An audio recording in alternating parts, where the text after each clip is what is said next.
पूरा दिन केवल भगवान का भजन, केवल भजन, केवल भजन, केवल भजन। धीरे धीरे समय व्यतीत होता गया, धीरे धीरे समय व्यतीत होता गया। अब महाराज एक दिन की बात, भरत जी महाराज नदी में स्नान कर रहे थे।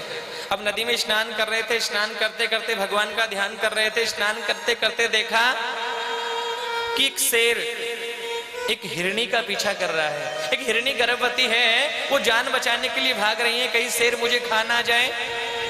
अब वो हिरणी आगे आगे, शेर पीछे पीछे, हिरणी आगे आगे, शेर पीछे पीछे। वो हिरणी भागने लगी, महाराज नदी आई, नदी को पार करने के लिए जैसे ही छलांग लगाने लगी, शेर ने दहाड़ लगाई। और जैसे ही दहाड़ लगाई, वो हिरणी नदी को पार ना कर सकी। हिरणी नदी को पार ना कर सकी, नदी के बीच में ही गिर गई। और हुआ ये, गिरते ही मर गई। लेकिन हिरणी का एक बच्चा था जो गर्भ में बालक था, वो भी नदी में गिर गया।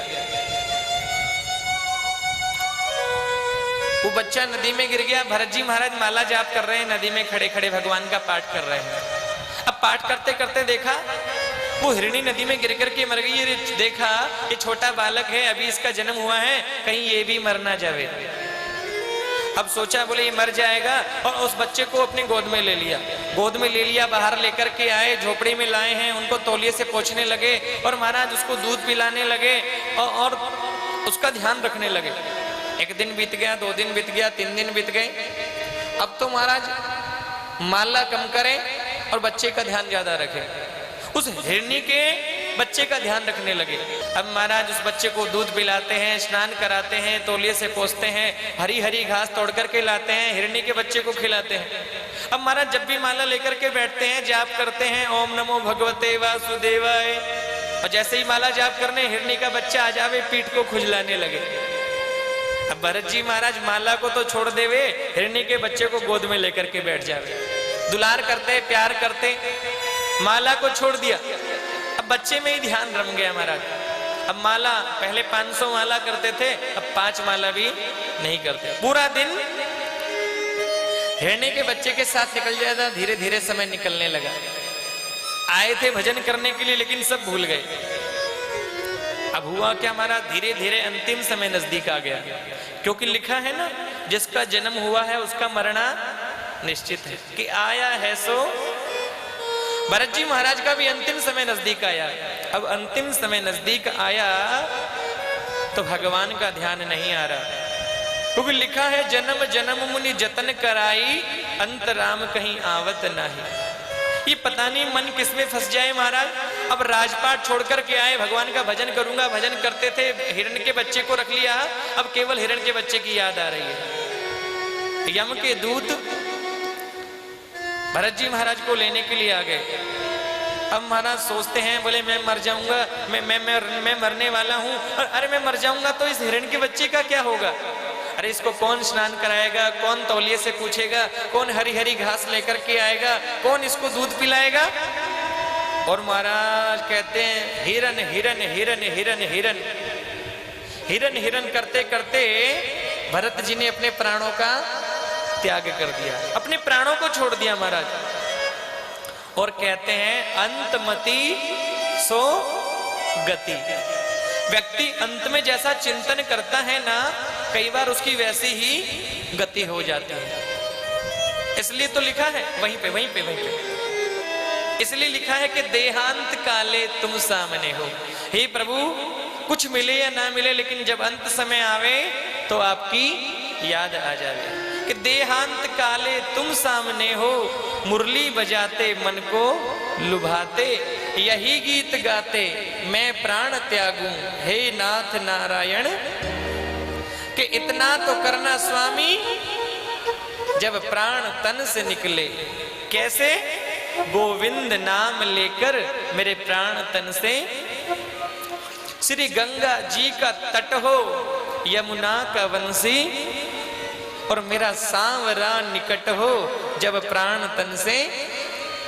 क्योंकि लिखा है शास्त्रों में, ये भी प्राण जब निकलते हैं ना, यम के दूत आते हैं, हमारा जीव बड़ा तड़पता है, बड़ा घबराता है, और इतना कष्ट होता है प्राणों के निकलते समय कहते हैं 100 बिच्छू एक बार लड़ते ना इतना कष्ट होता है। इसलिए लिखा प्रभु जब ये प्राणों के निकलने का समय आए तो लिखा जब कंठ प्राण आवे कोई रोग ना सतावे और यम दर्श ना दिखावे जब प्राण तन से निकले। लेकिन महाराज भरत जी महाराज हिरण हिरण हिरण हिरण करते मर गए और अंतमति सो गति। अब हुआ ये हिरण हिरण करते मरे, अगले जन्म में हिरण ही बन गए। क्योंकि लिखा कि एक मृगा के कारण भरत धरी मृग दे, एक मृगा के कारण भरत धरी मृग दे, एक मृगा के कारण भरत धरी मृग दे, एक मृगा के कारण भरत धरी मृग दे। तुलसी उनकी कौन कहे जो घर घर करत सने, तुलसी उनकी कौन करे जो घर घर करत सने। एक मृग में आसक्ति उनकी हो गई। हुआ ये कि भरत जी महाराज को हिरण बनना पड़ा। अब हिरण तो बन गए लेकिन पूर्व जन्म में बड़ा भजन किया था, बड़ा भजन किया था, बड़ा ध्यान किया भगवान का। अब हिरण तो बन गए, पशु बन करके आ गए, लेकिन भगवान की ध्यान बनी रही, भगवान की कृपा से उनकी याददाश्त बनी रही। उन्होंने सोचा मैंने केवल मृग में आसक्ति करी, अरे राजपाट मैंने छोड़ दिया, राजा था मैंने राजपाट छोड़ा, घर परिवार छोड़ा भगवान का भजन करने के लिए, और एक मृग में आसक्ति होने के कारण मुझे हिरण बनना पड़ा। अब की बार मैं ऐसा नहीं करूंगा। भगवान का ध्यान करते करते एक दिन हुआ ये कि जंगल में आग लग गई और वो हिरण जो भरत बने थे अपने प्राणों का त्याग कर दिया। अब की यार पिछले जन्म को याद करते करते मरे हैं, बोले मैंने अच्छा नहीं किया, पिछले जन्म में राजा था मैं, भरत था, और मैंने भगवान का भजन करने के लिए जन्म लिया, हिरण में आसक्ति हुई, मुझे हिरण बनना पड़ा। और पिछले जन्म को याद करते करते अब क्या प्राणों का त्याग किया। हुआ ये अगले जन्म में दोबारा वो मानव बन करके आ गए, और एक पंडित के यहाँ पर, एक ब्राह्मण के यहाँ पर उनका जन्म हो गया। ब्राह्मण के यहाँ पर जन्म हुआ। महाराज पिछले जन्म का भजन किया है, शुरू से बुद्धि बड़ी प्रबल थी, लेकिन अब की बार सोचा कि अब की बार किसी झंझट में नहीं फंसना, केवल भगवान का भजन करना है। अब धीरे धीरे भरत जी महाराज बड़े होने लगे, किसी से बात नहीं करते, किसी से कोई चर्चा नहीं करते, केवल मानसिक रूप में भगवान का भजन करते हैं। पिताजी सोचने लगे इसकी कुंडली तो बड़ी बोलती है कि बड़ा विद्वान होगा, बड़ा शास्त्रों का जानने वाला होगा, लेकिन ये तो मूर्ख को की तरह रहता है। ये भजन करता, ये पाठ नहीं करता, कोई सेवा नहीं करता, ये नहाता नहीं है, बस केवल भगवान का भजन करते हैं, किसी से बोलते नहीं, बातचीत नहीं करते, चुपचाप रहते, मिल जाता तो खा लेते, नहीं मिला तो ना सही। जड़ की तरह रहने लगे, इसलिए परिवार वालों ने नाम रख दिया जड़। बोले इसका नाम है भरत और नाम हो गया जड़ भरत, नाम रख दिया जड़ भरत।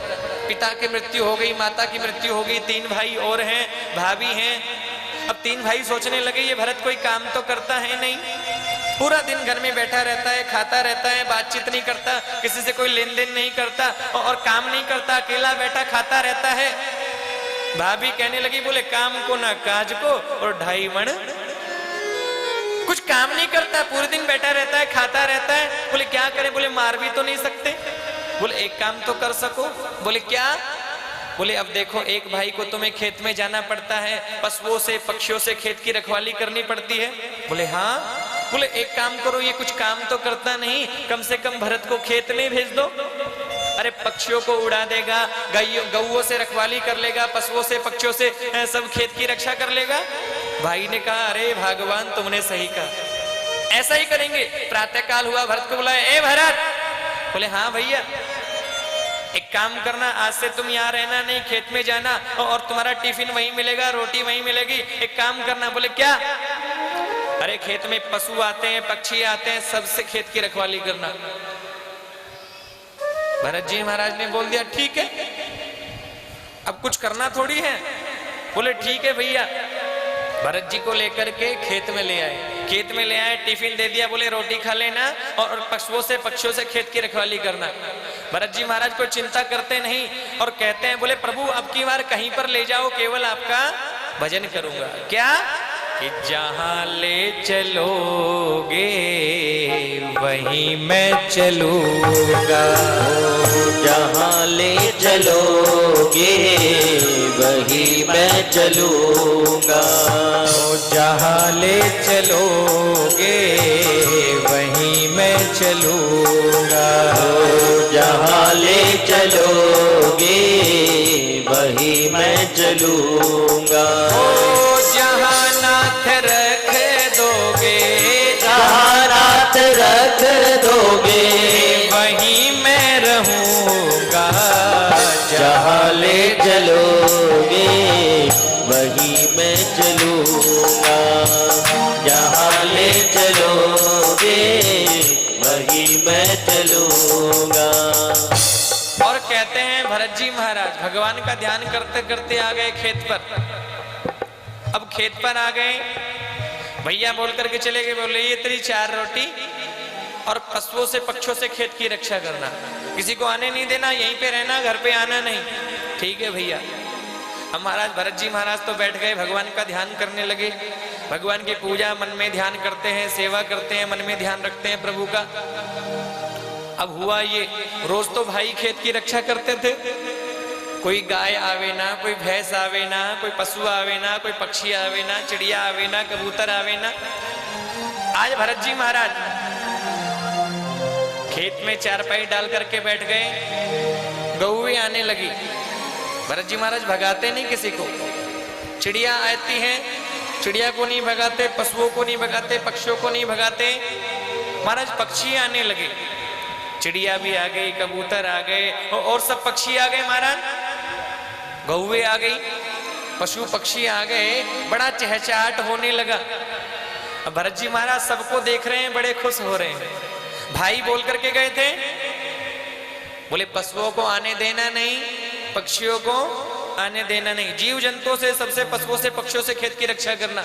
अब महाराज कितने पशु पक्षी आ गए, बड़ा चहचहाट होने लगा, चिड़िया बोलती हैं, पक्षी बोलते हैं, बड़े खुश होते हैं, बोले कितना अच्छा बोल रहे हैं,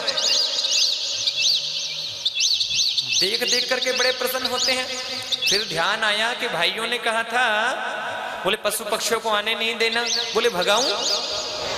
फिर सोचने लगे भगाऊं कहीं को, क्यों भगाऊं, मेरा खेत थोड़ी है भाई, मैं खेत साथ में थोड़ी लेकर के आया, ये मेरा खेत नहीं है।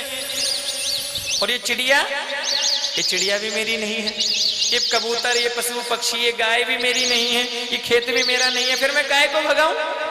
अरे भगवान 4 रोटी तो मुझे दे ही रहा है, और नहीं देगा तो भी कोई बात नहीं, भगवान का भजन करना है। पशुओं को भगाते नहीं, पक्षियों को भगाते नहीं, बोले मैं गाय को भगाऊं, मेरी खेत नहीं और मेरी चिड़िया नहीं। किसका खेत है, किसकी चिड़िया है, कि राम जी की चिड़िया राम जी का खेत, राम जी की चिड़िया राम जी का खेत, राम जी की चिड़िया राम जी का खेत, राम जी की चिड़िया राम जी का खेत। खाओ खाओ चिड़िया भर भर पेट, खाओ खाओ चिड़िया भर भर पेट, अजी खाओ खाओ चिड़िया भर भर पेट, खाओ खाओ चिड़िया भर भर पेट। राम जी की चिड़िया राम जी का खेत, राम जी की चिड़िया राम जी का खेत। अजी खाओ खाओ चिड़िया भर भर पेट, खाओ खाओ चिड़िया भर भर पेट, खाओ खाओ चिड़िया भर भर पेट, खाओ खाओ चिड़िया भर भर पेट।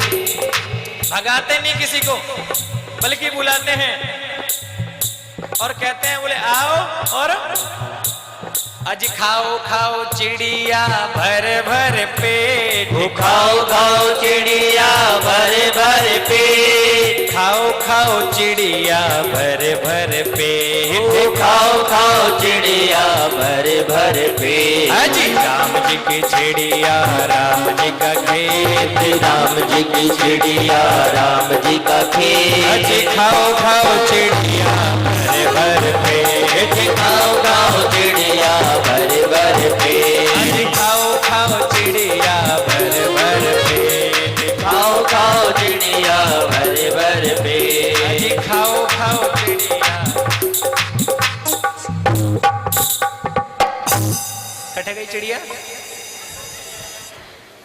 दूसरी थी।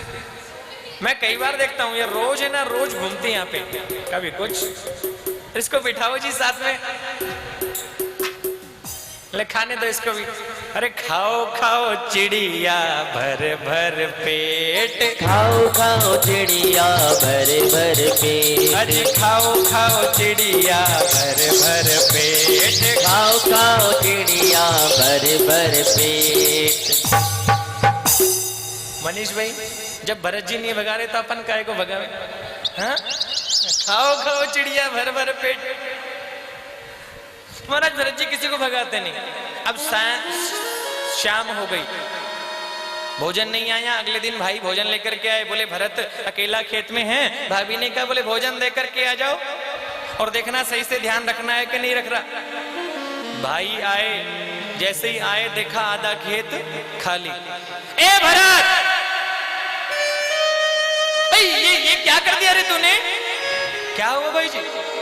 अरे ये आधा खेत खाली हो गया, सब ये क्या? सब गाय खा गए, पशु पक्षी सब खा करके चले गए। अरे अरे तुझे खेत की रखवाली करने के लिए छोड़ा था और तूने ये क्या कर दिया? अरे तू एक काम भी ढंग से कर नहीं सकता, जा यहाँ से निकल जा। कहते हैं भाई ने आज भरत जी को लात मार के बाहर निकाल दिया। बोले चला यहाँ से, लौट करके आना नहीं। अरे कुछ काम करता नहीं, कुछ काम करता नहीं, केवल खाता रहता है और आज तुझे खेत की रखवाली करने के लिए भेजा और खेत की रखवाली भी नहीं कर सका, निकल जाए यहाँ से। भरत जी महाराज जैसा पहने थे, एक धोती पहने हुए हैं, जनेऊ डाला हुआ है, उस धोती में जनेऊ पहरे ही लौट आए और सोचते हैं, बोले प्रभु अब की बार कुछ भी हो जाओ, आपको याद करना नहीं छोड़ूंगा। कि जहां ले चलोगे वही मैं चलूंगा, जहाँ ले चलोगे वही मैं चलूंगा। जहां नाथ रखे दोगे, जहाँ नाथ रख दोगे, जहां नाथ रखे दोगे, जहाँ नाथ रख दोगे वहीं मैं रहूंगा। जहाँ ले चलोगे वही मैं चलूंगा, जहाँ ले चलोगे वही मैं चलूंगा।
इसके साथ ही श्री गो गोपाल प्रचार एवं असहाय गाय सेवा संस्थान आचार्य जी की अध्यक्षता में प्रभु भक्ति एवं मानवता की सेवा करने के लिए सदैव तत्पर है।